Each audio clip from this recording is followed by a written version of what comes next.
Salut! Bun venit pe canalul nostru de YouTube. Numele meu este Gino, iar astăzi vă voi prezenta laptopul de gaming Acer Aspire V17 Black Edition. Acestea fiind spuse, haideți să vedem împreună ce regăsim în cutia în care vine ambalat acest laptop. După ce deschidem două cutii mai mici, regăsim laptopul și alimentarea acestuia, ce vine la pachet cu două cabluri, unul pentru piața din America de Nord, iar cealalt pentru piața din Europa.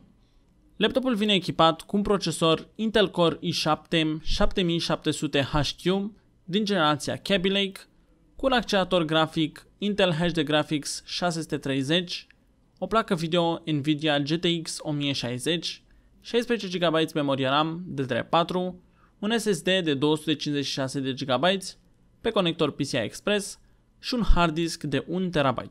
Configurația lui Acer Aspire V17 Nitro este ideală pentru gaming, dar și pentru productivitate.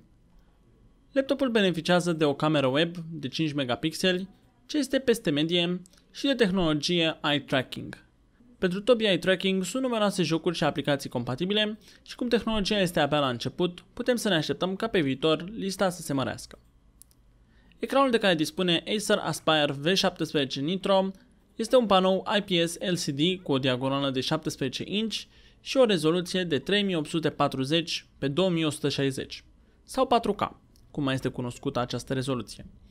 Și pentru un sunet de cea mai bună calitate, cei de la Acer au implementat tehnologia Dolby Audio.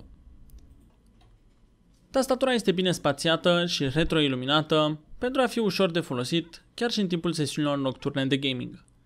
Trackpad-ul este de dimensiuni medii și este suficient de precis. Iar integrat în trackpad avem un senzor de amprentă care ne permite logarea în Windows cu o simplă atingere. În concluzie, Acer Aspire V17 Nitro Black Edition este un laptop ideal pentru cei ce își doresc performanțe, indiferent dacă folosesc acest laptop pentru gaming sau productivitate. Acestea fiind spuse, eu vă mulțumesc pentru atenția acordată și vă invit să verificați descrierea pentru mai multe informații și linkuri utile. Nu uitați să vă abonați, în caz în care nu ați făcut-o deja, și noi ne vom revedea cât de curând. O zi mai bună vă doresc, la revedere!